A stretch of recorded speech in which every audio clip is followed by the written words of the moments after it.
ભાવનગર જિલ્લાના મહુવા તાલુકામાં આવેલું છે બગદાણા, જેને બાપા બજરંગદાસે બગદાણા ધામ બનાવી દીધું છે. સંત બજરંગદાસ બાપાનો જન્મ ઈસવીસન 1906માં ભાવનગરના અધેવાડા નજીક ચાંજરિયા હનુમાન મંદિરમાં હરિદાસજી અને શિવ કુરબાના કુખે રામાનંદી કુટુંબમાં થયો હતો.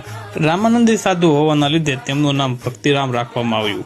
બાપાએ માત્ર 11 વર્ષની ઉંમરમાં ખાખી જમાતમાં સીતારામ બાપુ પાસેથી દીક્ષા લીધી. જ્યારે બાપા ગુરુ પાસે દક્ષિણા આપવા ગયા ત્યારે તેમને ગુરુ પાસેથી બજરંગી નામ મળ્યું. બાપા 41 વર્ષની ઉંમરે બગદાણા આવ્યા.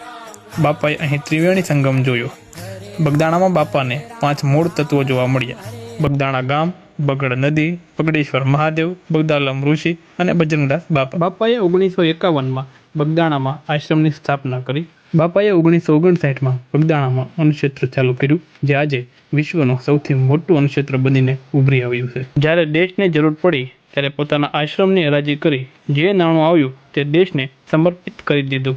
એટલે જ બાપાને રાષ્ટ્રીય સંત કહેવામાં આવે છે. અત્યારે તમે બગદાણા આવો તો તમને એક પરમ શાંતિનો અનુભવ થાય છે.